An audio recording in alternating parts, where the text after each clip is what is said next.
Hi, everyone. Um, Tuesday, it's the first day back from a 3-day weekend. Tuesday, October. And I think this is about week 8 of the semester. And my name is Jeff Bertz, and I teach your sons and daughters Algebra 2. And this semester, I do have 3 Algebra 2s. And my 33rd year at Cacalico, and I taught some of you, I know that. And because I have your kids right now.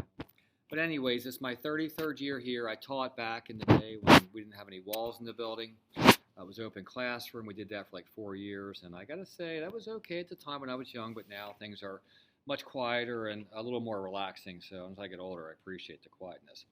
But I'll tell you, this semester, I mean, this is my 33rd year. I have 3 really good classes, and I say that every semester. So thank you for raising good kids, and I do enjoy the time here with the kids and what I'm doing. And so I have some things to go over here. I'll try to keep it around 10 minutes. And I'm teaching 3 Algebra 2s this semester. And, today was the first day the whole semester that I had every kid in class. And so we went through a little bit of a rough patch there. There's a lot of sinus stuff going around. I had it myself for like several weeks. Cold, COVID. I mean, it's all going around. But right now, I mean, I feel like we're getting into a good rhythm. The kids are back. When they were out, all of my lessons that I do in class are also in Schoology. So it is the exact same lesson. And so the kids follow the lesson sheet, and I have warm-ups in there with all the written out solutions. I have my videos in there. All the videos in there are videos I did last fall. So the nice thing is last fall was busy, and it's busy now. But, I did a video for every topic I teach in this course.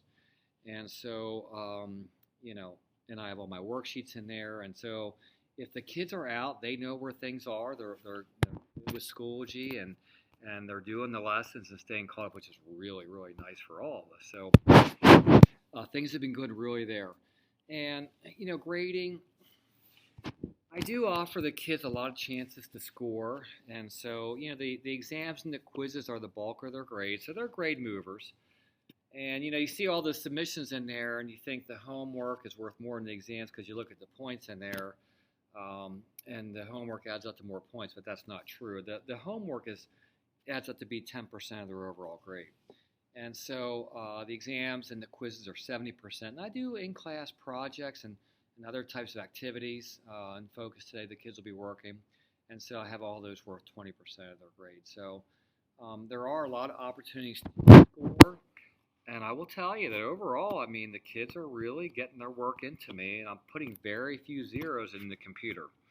And, sometimes there might be a 0 in the computer because kids are away or they're out sick and things like that, and they forget.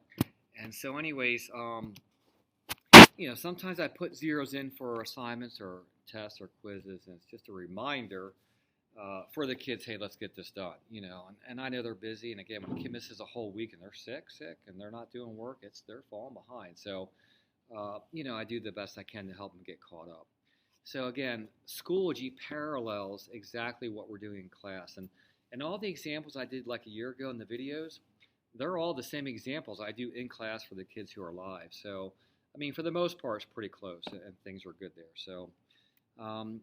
So those are kind of my grading practices and how I set things up in Schoology.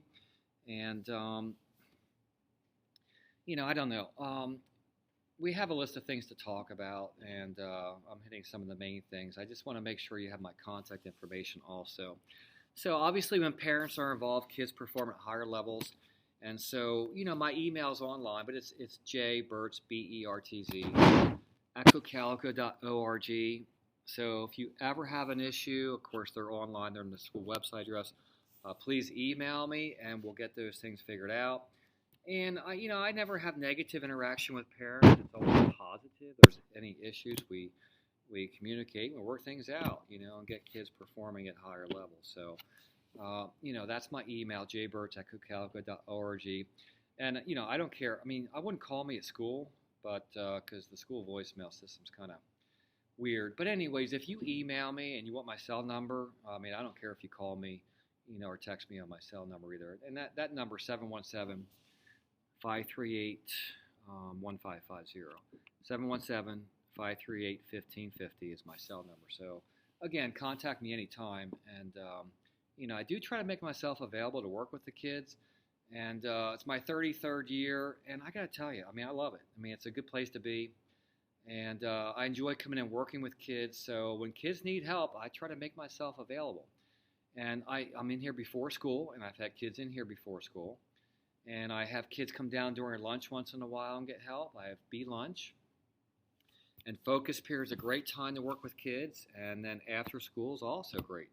And on Wednesdays, I have academic support. And so on Wednesdays, I'm here, not that I can't stay other days, but I'm here on Wednesdays from 2:45 until 4 o'clock. And not that they have to stay the whole time, but that would also be a great time for kids to get help. And even Dave Gamerick, if I'm not here on a Thursday after school, he's a math guy, and I'm sure you know him. If you know me, we've both been here for a long period of time. He's 2 years behind me. He has academic support on Thursdays from 2:45 to 2 or 4 o'clock. And so we're available, and I try to make myself available. And if the kids need help, please get them to me. And they're good about asking for help. Classroom expectations, classroom rules is something they asked us to talk about. I don't know. I'm not a rule person because I just find out that I try to run a very student-oriented classroom where the kids are engaged the whole time, and I do a warm-up activity. They're engaged. They're walking over to the cabinet doors, checking their written-out solutions. I usually have 10 sets of solutions in my room up over there. You can't see that, but it's on the other side of the room. They walk over. They check their work with my work, and block scheduling allows me time to go over homework in a meaningful way, and I love block scheduling because it does allow me to teach a lesson. And in a meaningful way. When I say that, I feel like when the kids leave class, I always try to give guided practice time in class where I can walk around and see if the kids are understanding the concepts I'm teaching. And, I guess one of my biggest goals is when kids leave class, they should be ready to do their homework. They should have success doing their homework. And I feel that's the case most of the time. Not that there aren't some glitches. And when I see those issues, of course I try to fix them. So that's kind of a typical classroom routine, but I do try to mix in lots of activities. There's no way a kid can sit for 80 minutes, and so like last week we did a lesson, and I did a little bit of teaching, but then they had about a 15-minute activity that led us into the main part of the lesson. We did the main part of the lesson, but and a little bit of closing activity. So I do try to mix things up, and I do have the kids moving. I would say 3 to 4 times per class. If I sat for 80 minutes, I'd be sleeping pretty quick. So, and once in a while, we have our outside loop, and so it takes a few minutes, about 3 minutes. We just walk outside, get some fresh air, do our loop, it gets them moving. They get some fresh air. We come back inside and we get rolling again. So, I'm not a big rules person. I do have a lot of procedures like that, but the kids, they're just such good kids that doing a video. All right, kid coming in, and so anyways. I don't know. I just have good kids, and they know how to act.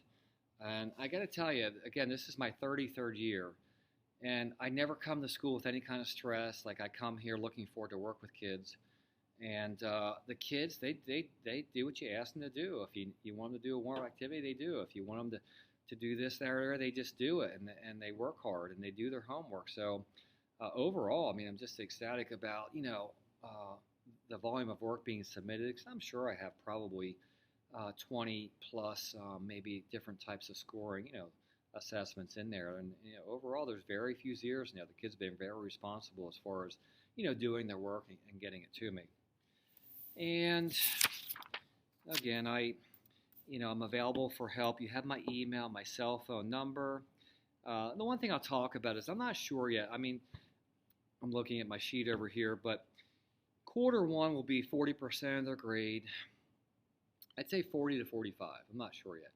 Quarter 2 will be 40 to 45% of their grade.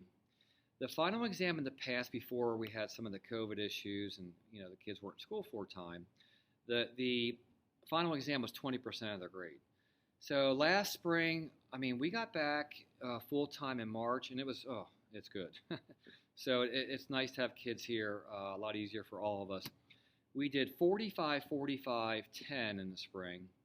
Q3, 45%, Q4, 45%, and the final exam 10%.